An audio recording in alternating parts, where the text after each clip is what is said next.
Hello, everyone. I'm Jake! I'm Hannah. Oh, God. And, well... That was a good job. That was a good job on my part. I'm glad I got the water to drink before this, so that didn't happen. That's what it's for. No fears, chat. You're not a Nazi. You know how I know? Dave Rubin said so. He did. You can't be one. And that's literally...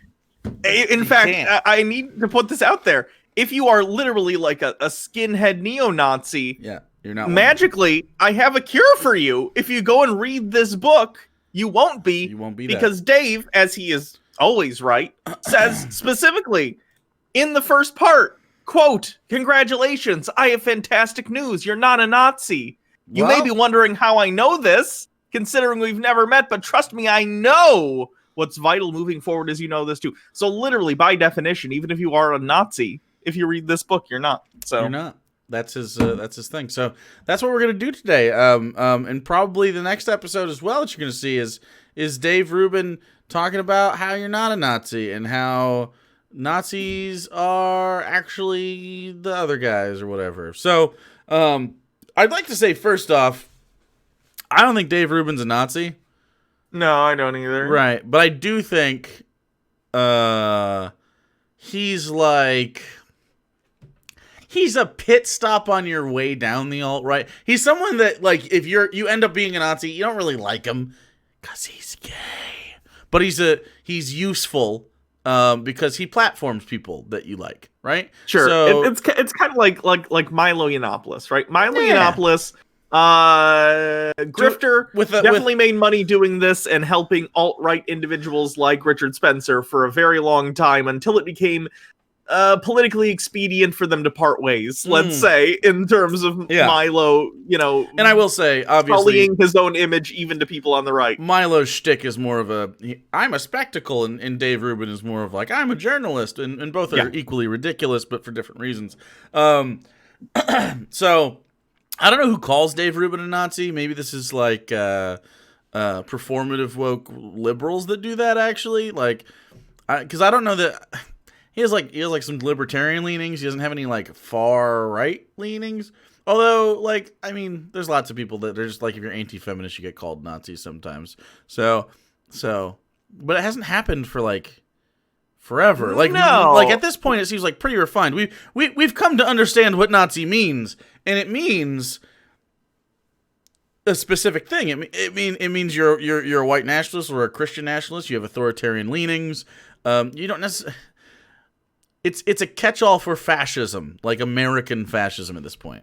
Yeah, usually when people say Nazi, they mean fascist. I try and be more clear nowadays, specifically because if you're like a Nazi, then you're probably into JQ shit, which is just like anti-Semitism. If people don't know, it stands for like Jewish questions. So it's a bunch of Nazi horse shit, basically. Yeah. But I do think there are people who are probably like white nationalists who aren't necessarily 100%. Anti-Semitic, although that's kind of a weird combo. You'd think the hate would go all the way.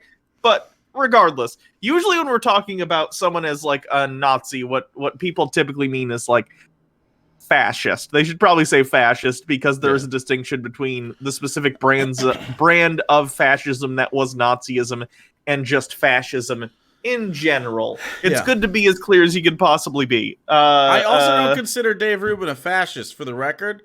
Again, he's just very dumb. I don't know. You think he's a fascist? I don't think he has authoritarian leanings, really. I think he's helpful to fascists accidentally. Oh, no. That's definitely true. Okay. That's definitely true. Like I said, he's a greeter. You're not eating Italian food when you walk in the restaurant and you are greeted. The Italian food is later made by the chefs. He's not a chef. He will introduce you to the chefs, though, right? So it's like a little bit different. He's not quite. He doesn't have the skill set to be a fash.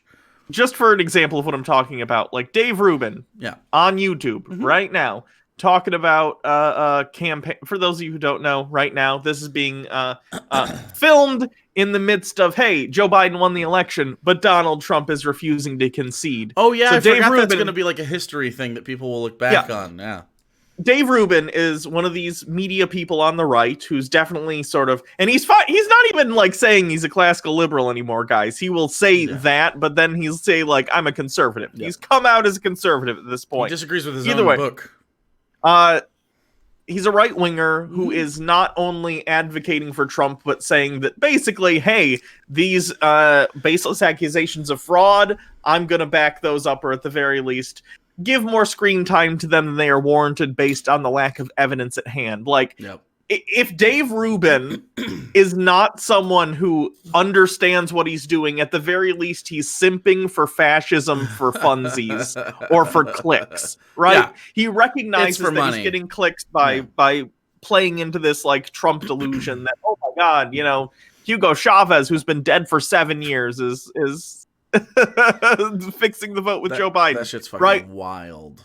At the point where you find yourself on the side of the people who are trying to overturn the results of a democratic election, like, hey, I'm not telling you got a swastika armband. I am telling you, you probably know at least one or two people who like are okay with fascism. Let's part of the Proud Boys. Let's yeah, okay. You know what I mean? Sure. So anyway, his evidence is I mean, it's really rock hard.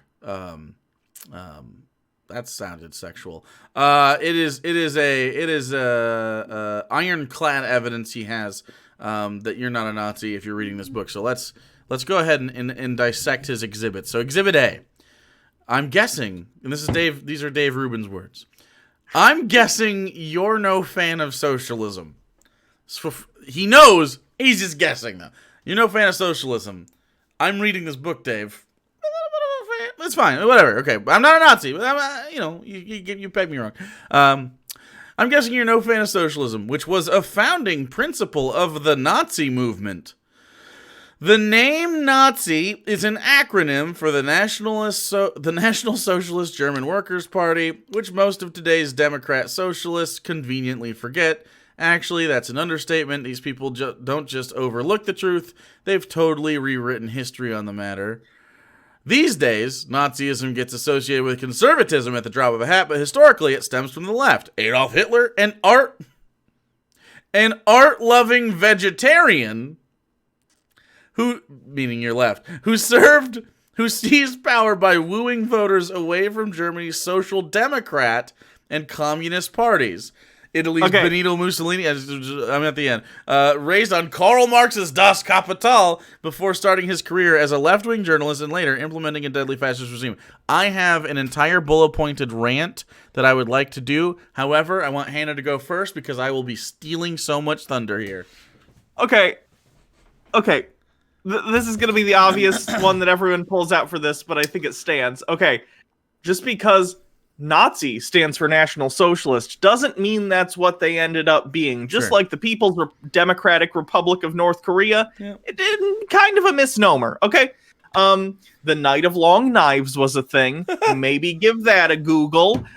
Basically, they purged all the socialists from the party and hijacked that. In fact, that's a thing. That's a thing fascists do, is they'll hijack grassroots labor movements occasionally and then subvert them to their own ends, okay?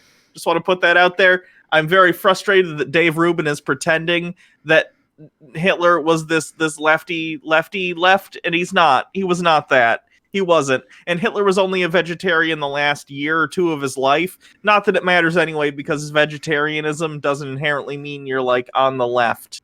There was someone the other day that I was actually thinking of that I cover on the show sometimes who's... okay. Like Nathan Thompson, right? I cover this guy called Nathan Thompson. He's a flat earther. He's a Trump supporter. He's very stupid. I wouldn't say he's a fascist, but he is stupid and he is right-leaning. He's also a vegetarian. In fact, I think he's a vegan. People's beliefs, as it turns out, aren't necessarily package deals, okay? And also, why is Dave pretending that enjoying art is a partisan issue and that somehow it's a leftist thing? I'm very confused. Well, Jake, does he not enjoy art? I don't know. It's very frustrating to me that, like, people who are leftists, like, I am willing to accept that there are people on the left who take things too far and are ridiculous and rightfully get made fun of, like 100%. Tankies, right? Yeah. And also pointing out, like, hey, there have been governments that have been left-leaning, who've done fucked up shit, like the USSR. Like, that was very authoritarian, which I disagree with outright, and all that shit. That's something I completely admit. But then Dave Rubin from the right is like, oh, by the way, the people who are extremists on my side historically, Nazis, I'm going to pretend that they're not that because I'm not going to allow myself to be put in with those people, even though they are politically right. And no one who isn't an absolute hack who actually understands anything about the Nazi Party would describe them as left. It's so stupid. It's always hacks. It's always. So go ahead. You do, okay. Do all right. Point. I literally wrote bullet points, and we can talk about them if anything sparks your interest. Sure. Although Nazis did advocate for small levels of government intervention in the economy, it definitely was not free market capitalism. To call it socialism is sort of like calling Dave Rubin bisexual. He's gay, but he does half of bisexuality. So you can just call him that. That's enough. That's basically what Dave is doing here, because there was a little bit of what he would consider not free market. So the Nazi party ran basically the chief appeal at the time was, of course, nationalism. They also ran in direct opposition. And Dave just wrote this without realizing. They ran in opposition to the Social Democrats and the Communist parties. I mean, he wrote that, right? Direct opposition. Nazis hated communism. The Nazis, like, that was a huge part of their thing, is they hated communists. Socialists are not going to be in direct opposition of communists. Like, if we have a communist party and a socialist party, you know who's going to agree? Those two. It's just the extent to which you agree. It's not a disagreement. Besides that, Nazi leaders historically, especially after they wrote the 25 points, they struggled with, politically speaking, the association of their party with the word socialism. I mean, there's writings about this. It's very much like how Barack Obama got called a socialist, and he's like, no, I'm not. Like, and he definitely wasn't. Same shit. Socialism has been like a politically sort of anchor term for a lot of people. Speaking of the 25 points, which are basically proto Mein Kampf kind of stuff. Well, not really, but like the out loud part. Basically Nazi bullet points of belief. They decried aspects of capitalism like department stores, banks, and usury. Why do we think that is? Because it was largely Jewish markets that were doing that. It wasn't about class consciousness. It was about being anti-Semitic, and they never once attacked private property. In fact, private property is totally fine within that structure, which of course is not a socialist belief system. There was no focus on redistribution of wealth within the Nazi Party. Rather, the focus was on maintaining the racial hierarchy within the social structure. You get it. Anti-Semitism again. Jews at the bottom, and whoever else they deemed later on that they would add to that group. Moreover, the focus of voter appeal wasn't on the working class German citizen. Rather, it was on the small businessmen and high-skilled craftsmen and artisans within the culture. Low economic class people were not viewed terribly differently from low social classes. The only thing left to separate them being the social class specifically, like how in America low-class whites were a higher class than any black person in Jim Crow America. Very similar to how the Nazi Party worked, and why a lot of people call racists fascists, because it's very similar, right? Nazi Party members were often explicitly anti-leftist, and the European conservatives often worked alongside the Nazi Party on politically motivated agendas, because guess what? They agreed with them more often than left-leaning parties because they were right-wing. That's how things work. And I mean, just look at the response of like all the countries in that area post-World War II. It should be no surprise that there was an extreme denouncement of the far right and an embracing of typical socialized or socialist or even socially democratic values, like most of those countries have basic forms of socialized healthcare, workers' rights, redistribution of wealth, and more. And all those countries are considered left-leaning by American standards. The EU is is pretty much what I'm talking about here, and they all have all these socialized things that a lot of Americans are we're trying to get a hold of too. There's a writer, Ronald Granieri, who wrote a great article on this that helped me source some of this. But he wrote, and I thought this was just really, really nice, so I just ripped it off. So here's his quote from Ronald. National Socialism preserved private property while also putting the entire resources of society at the service of the expansionist and racist national vision, which included the conquest and murderous subjugation of other peoples. It makes no sense to think that the sole or even primary negative aspects of this regime was the fact that it used state power to allocate financial resources. It makes as little sense to suggest that using state power to allocate some financial resources today will automatically result in the same dire consequences. I mean, you have to be one of two things. Genuinely ignorant of any of the political processes around that, akin to the people who are like, the Democrats are the KKK party. Or two, you're just lying. I think there's a mixture here with Dave. It seems like a lot. Because I feel like he knows, right? Do you feel like he knows? I can't tell. I don't know. It's tough with Dave. Dave, I have mixed feelings on. On the one hand, I see him on stage with like Dennis Prager and Ben Shapiro and on and Adam Carolla for that whatever Cancel Con or whatever. And it seems like you couldn't hang around with this group of people and have as little self-awareness as Dave would have to have in order to have no culpability in the furtherance of like right-wing extremism, right? You would have to be an immense buffoon in order for him to be on stage with those people and listen to them and have conversations, not just the ones that we hear, but the ones that I'm sure are happening off camera, and not understand what he's doing and what he's taking part in terms of 100%. Helping radicalize people towards the right. And I don't just mean like, oh, I'm fiscally conservative. I mean like, oh, I like believe certain social standards should be applied to people and that we should be able to police, what people do. Even though Dave Rubin comes on and he's basically like tokenized in terms of like him being gay and being married to a man. Right. It just strikes me as,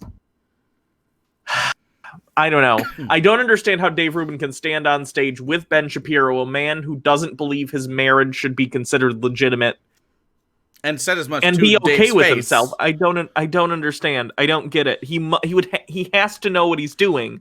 Otherwise, he's just the biggest idiot. Yeah. And I don't know which it is.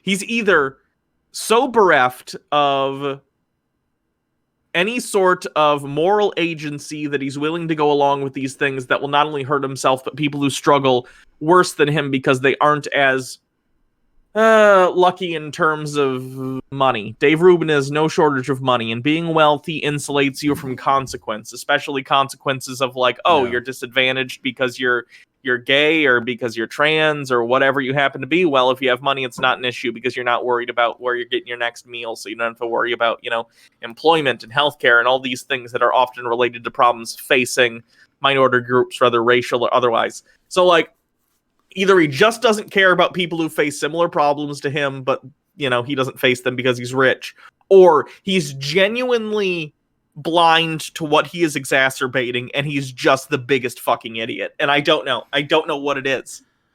I wish I had a better, like, I mean, we know people that have talked to him, and I don't know that they would know either. So it's like, it's weird. He goes on. Exhibit B is real Nazis hated gays and Jews to the point of mass extermination of them in purpose-built death camps, so it's pretty unlikely that I would suddenly be their go-to for bedtime reading, even if this is a page-turner. Yeah, Dave, okay, here's the thing. I thought they didn't like ID politics. Here's an example. So, like, Liberty Hangout, Caitlin Bennett has been caught texting anti-Semitic things, right? That was earlier this year, I think. Maybe in January, February, I don't know. So she's one of these far-right people. She's like a monarchist. She basically wants a dictatorship with Trump as the emperor. Yeah. And I'm not exaggerating. Go on their Twitter and you'll see this. I think her boyfriend runs it, but they share opinions. Yeah. Husband, sorry, not boyfriend. Well, apology not accepted. Caitlin Bennett. She can't be living in sin, of course. Do it for state, Kate. Okay, so Caitlin Bennett pooped on herself. Who has texted, and we know, anti-Semitic things before, right? She's very far right. I would consider her probably a Nazi. Genuinely. Probably. I think she's anti-Semitic. It's really close. A white nationalist, and all that stuff. Now, she probably doesn't like Dave Rubin very much. But that doesn't mean someone isn't going to jump from, I don't know, someone like The Quartering, who's making fun of Brie Larson, to a Dave Rubin, to a Liberty Hangout. You can be an incremental step in radicalization without being as radical as the destination you're pushing people towards. Does that make sense? 100%. Well, I mean, it makes sense to me, but I mean, these people don't like necessarily understand that. But at least they're not really our market anyway. So we don't have to explain it to that person. But the pipeline is real. Like the algorithm really does. Sadly, it sort of funnels you in a way. Like if you watch Vosh, you probably have caught one of my videos. You probably caught one of Hannah's videos, solo videos. If you watch me, you probably watch the other two. Or anyone that does that. Xander Hall does that kind of stuff. Like there's lots of lefty people that do like relatively daily uploads and clips of their live stuff. Like that is a thing that you'll weird. You're gonna find more people that do that thing. Similarly, if you have say Dave Rubin, who has on Ben Shapiro, right? As soon as you click on that Ben Shapiro Dave Rubin video, you're going to get other interviews with Dave Rubin and Ben Shapiro, right? If their names are in the title. You might get some people denigrating them, but probably not.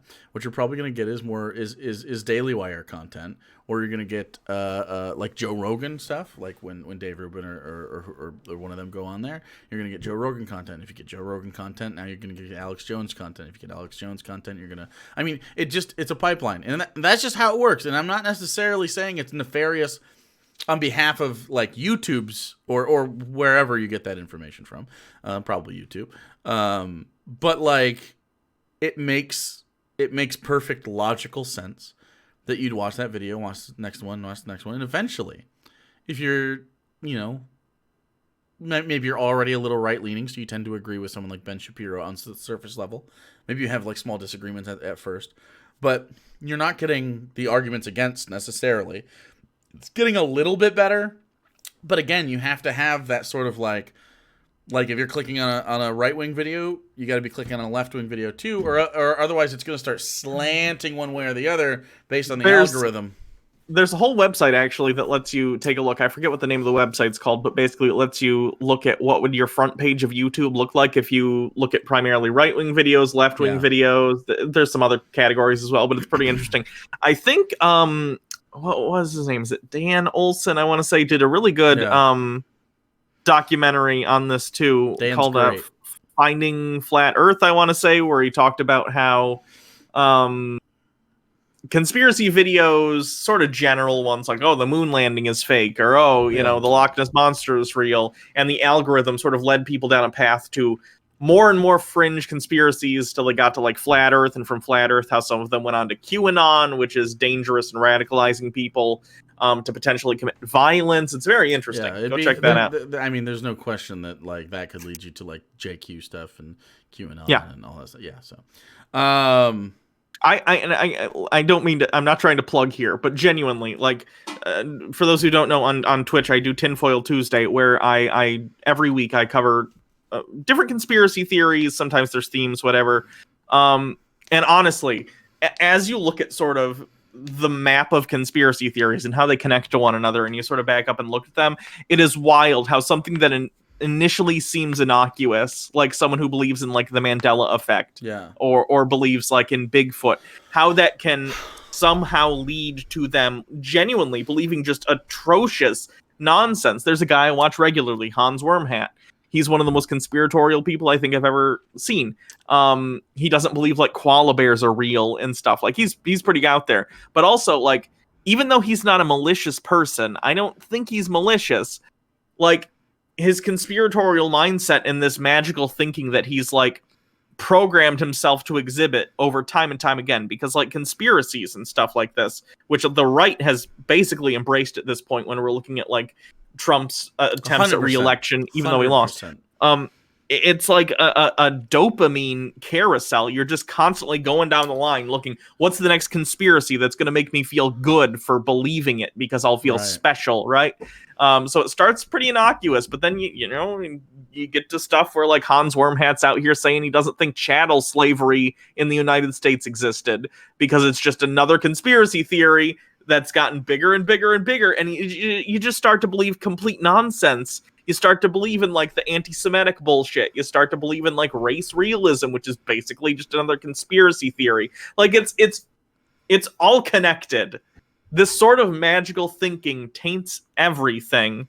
Mm-hmm. And a huge piece of the population is into it, whether we're talking about conspiracy theorists or people who get people there by just being like, well, all these leftists are just secretly Marxist communists, and you should listen to me, classical liberal Dave Rubin, and what's interesting, and not that mainstream media. And you can tell because when they argue, when Dave Rubin is like, or I guess not necessarily Dave Rubin, but and he does do this, and he does it in this book, but someone who's more nefarious for doing it is probably Sticks and Hammer or Ben Shapiro, or where the people that they're arguing against don't really exist.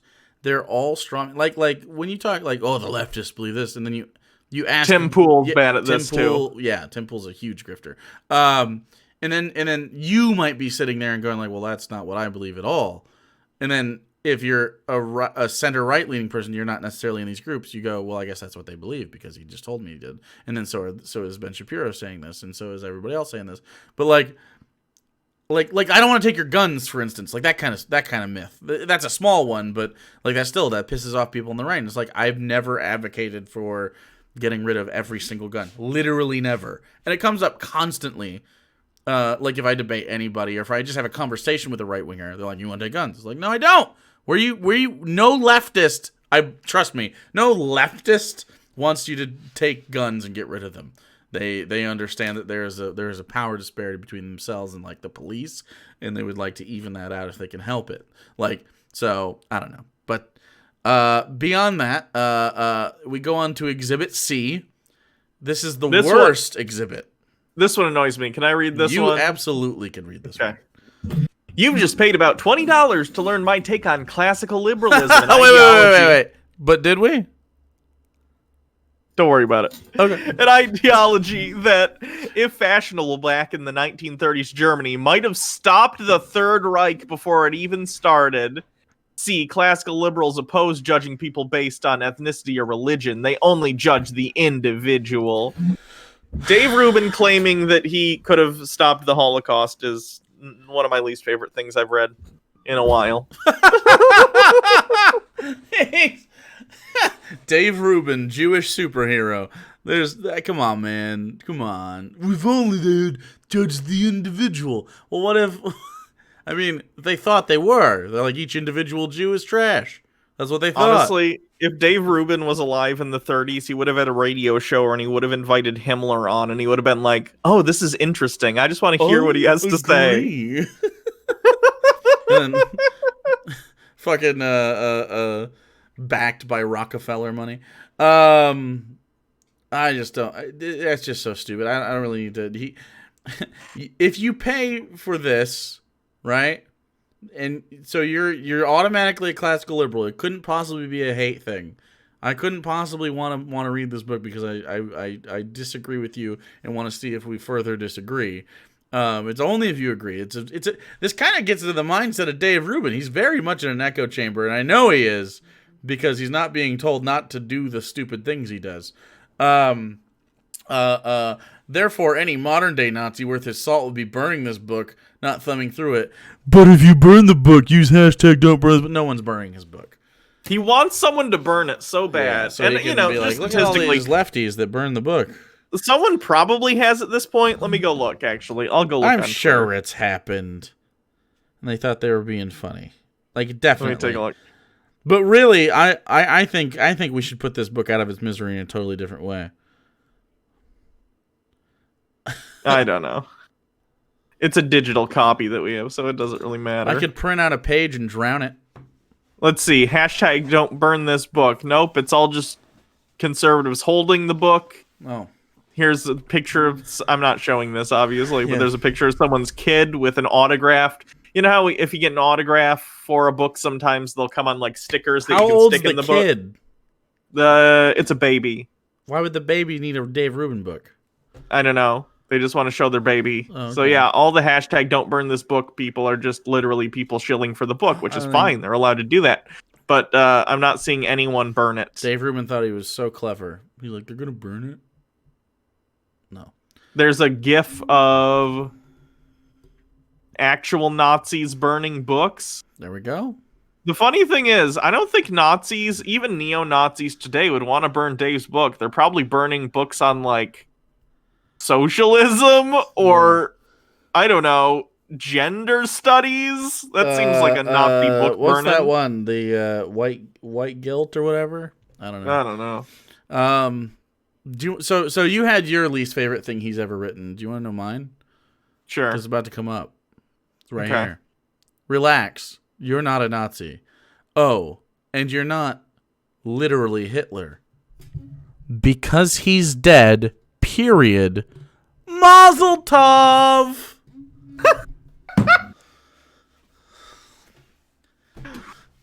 Yeah? Dave!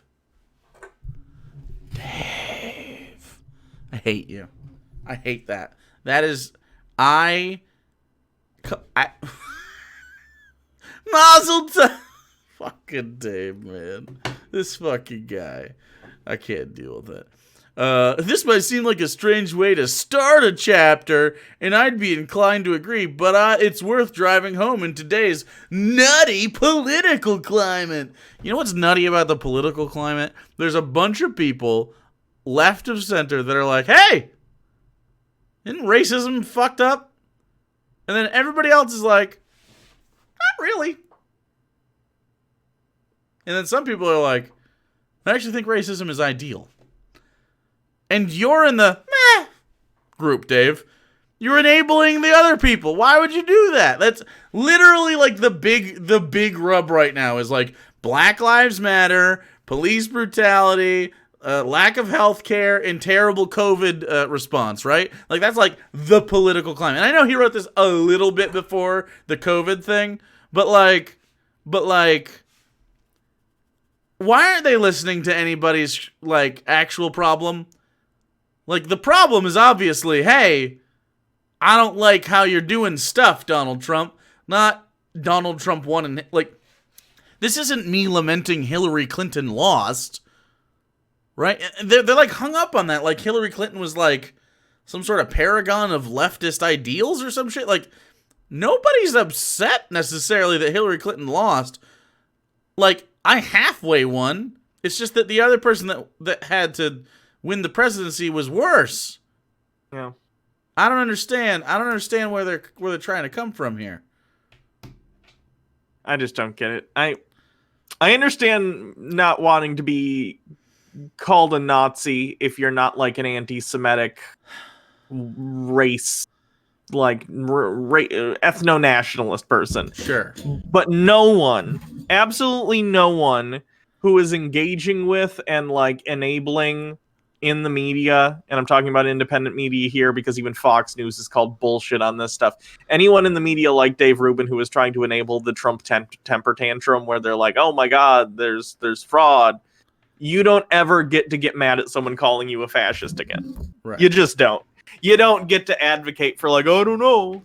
it seems sus that the guy I don't like won, and therefore let's overturn an election. Yeah. And then get mad when anyone compares you to a fascist. The first fascist a lot of people think of as Hitler, so that's going to happen, but I don't know.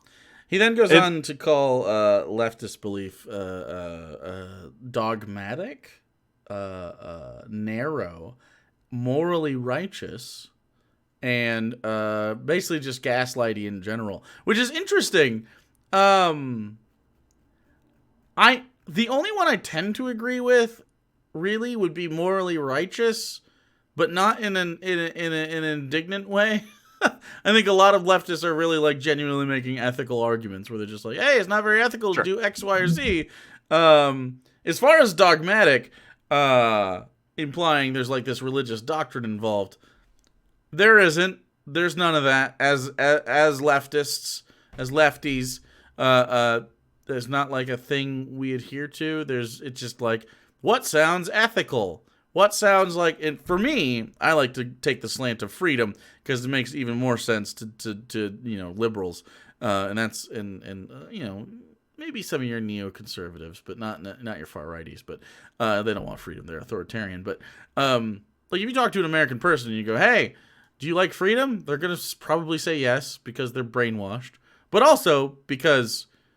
Like besides the programming of saying I'm American, I'm a freedom-loving, red-blooded American, people also genuinely actually like freedom, right? And so, like we've used examples of freedom in the past, but like again, the far right is like genders, you can only have two of them, and it's like I don't care, whatever gender you say you are, whatever makes you happy is the way to go. Which is more free, right? Like the obvious answer is live your life.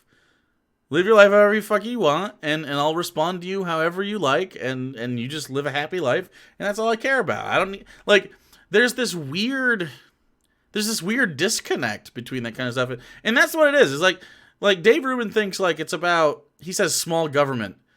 Well, what's small about banning trans people from the military? What's small about like making sure people can have abortions or putting people in that would overturn gay marriage? Like what's small about that? I don't understand that. Low taxes? No, we're not lowly taxed. Like Dave Rubin is well off. He's never paying low taxes again, whether he likes it or not. Like don't simply don't be well off then, Dave, if you don't want to pay a lot of taxes, you know what I'm saying? So it's just how the system has to work. You are the one that likes capitalism. I mean, I don't understand. I don't understand the rub here, I guess. What you looking at? I was looking for a specific section. I know there's a part where basically, for no reason at all, almost, he brings up, like, I don't want the government telling me what pronouns I can call people. But I'm trying to find where that was. That's later in the... That's later okay, in the we might get that in part 2 anyway. Yeah, so we'll do that in part 2. But this is basically the end of it before he gets into a little thing. But let's preface what you're going to find in part 2 here. So in part 2, he has a lot of beef with. He's going to go into other stuff about why you're not a Nazi. But the next big part of the section is going to be he has beef with some guy that wrote an article about him. Yeah, he's mad about it. He doesn't like it. Dave Rubin wrote chapter 4. Basically to yell at this guy. It's pretty petty, and I'm looking forward to it. But this first part, I'm telling you, we got 7 paragraphs in or so. We're almost at 40 minutes. That's why I wanted to do this in 2 parts, because there's a lot in this first part where he just gets so much wrong. Because again, he's not arguing against who people actually are. He's just arguing against this vague sort of concept that the Koch brothers tell him to. It's great. You look disappointed. I'm just we're like halfway done with the book. We're like halfway done, okay? For the record, halfway done. We might even arguably be further than halfway because of how this thing's broken up and weird, you know. But I don't know. Anyway, so we're John Bon Jovi? I'm. Every time I think of John Bon Jovi, I think of bowling alleys. So that's where you're at in the zeitgeist, John. I think of Bowling for Soup, the band. Wait, is that the name of the band? There's a band named Bowling for Soup. Because they had a song, Punk Rock 101, that references Living on a Prayer. Whoa. Anyway, so spooky. We're upping our release schedule. Mm-hmm. We're filming multiple videos Mondays and Tuesdays, and they're going to be coming out on weekdays. And we're going to have more content. Enjoy the content. It's going to be good. It's less edited. We basically did an informal poll on one of the other Bible study videos and asked people, hey, would you like more content if it's slightly less polished, but it's still us, having conversations about things? People seem to say yes. Yeah. So that's what's going to be coming out. You'll get things a lot quicker. We're planning on doing 2 book review things and 2 Bibles every week, and then a Chick Tract or Ask Hannah or like a Jake or a movie review. The movie reviews, I think we're going to take longer times on. That'll probably be the only thing that has any editing involved with it. I mean, besides like a Chick Tract, which, I mean, they're not hard to do.